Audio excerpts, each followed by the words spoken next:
Well, it's summertime and I'm out early in the morning to get my chores started, because once that sun comes up and it starts beaming down on you, it's hard to tolerate that type of heat.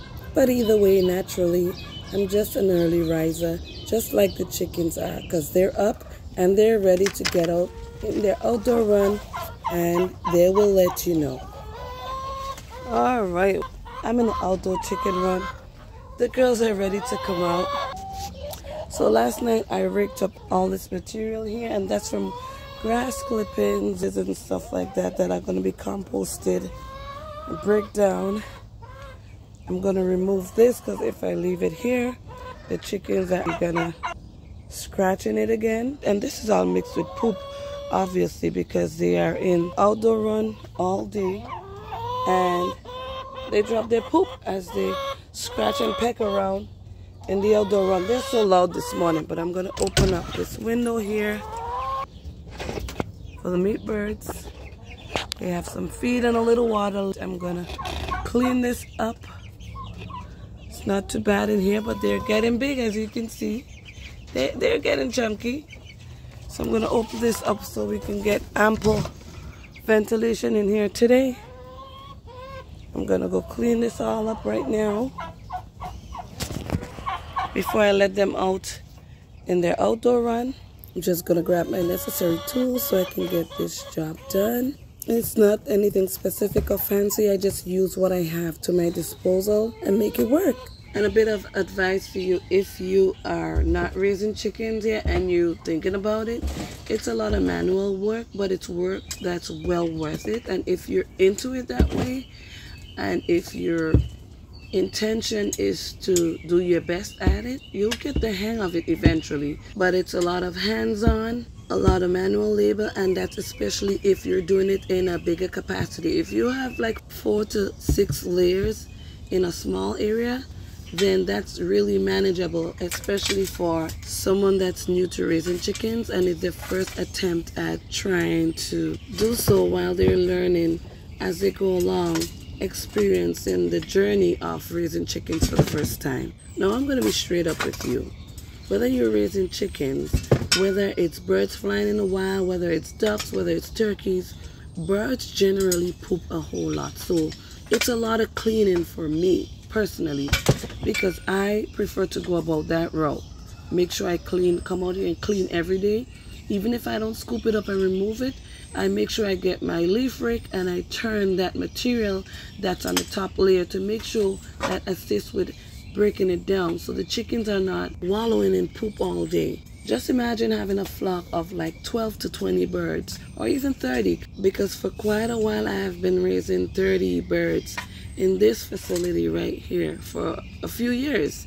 And so I understand what it is like to have to clean and be hands-on with these birds. Different breeds of birds that have different temperament, different behaviors, different needs. And when I say different needs, some birds will thrive in a chaotic situation. It depends on the breed. And some birds just want to be calm, and they're docile and they're friendly. And so they all have different needs where they're comfortable.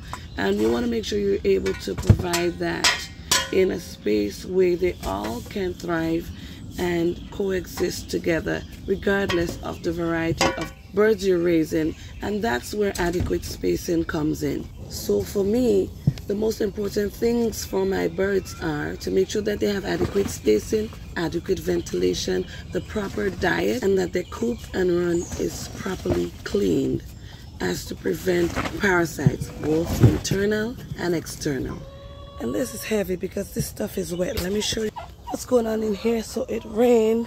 We had a few showers of rain for the past few days, and this is why everything is looking beautiful, nice and green in my container garden out here, guys. But is it good for the chicken run? No, it's not, but it's doing my container garden beautifully, as you can see.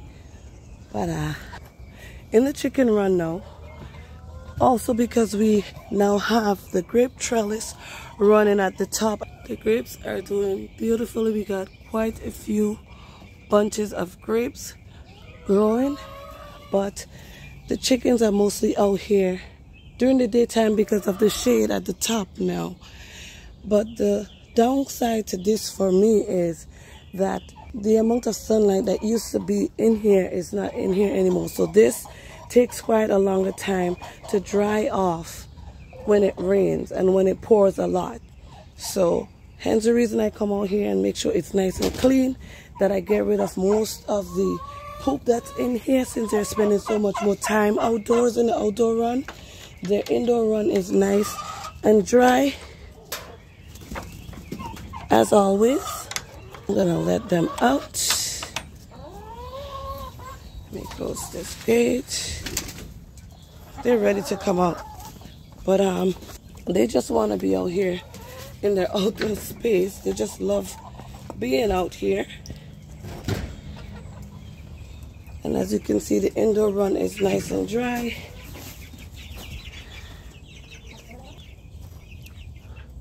They've already started putting in the work for the day, laying us some delicious eggs.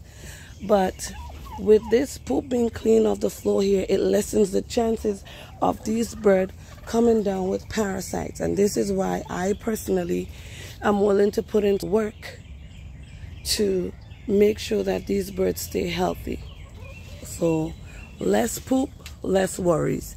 And the good thing is that I can use that poop and all the droppings and all the food scraps and grass clippings and just gather it up right here and eventually dump it on my compost pile, which I'm about to do right now. This is heavy, guys, because it's wet. It's soaked from all that water from the rain.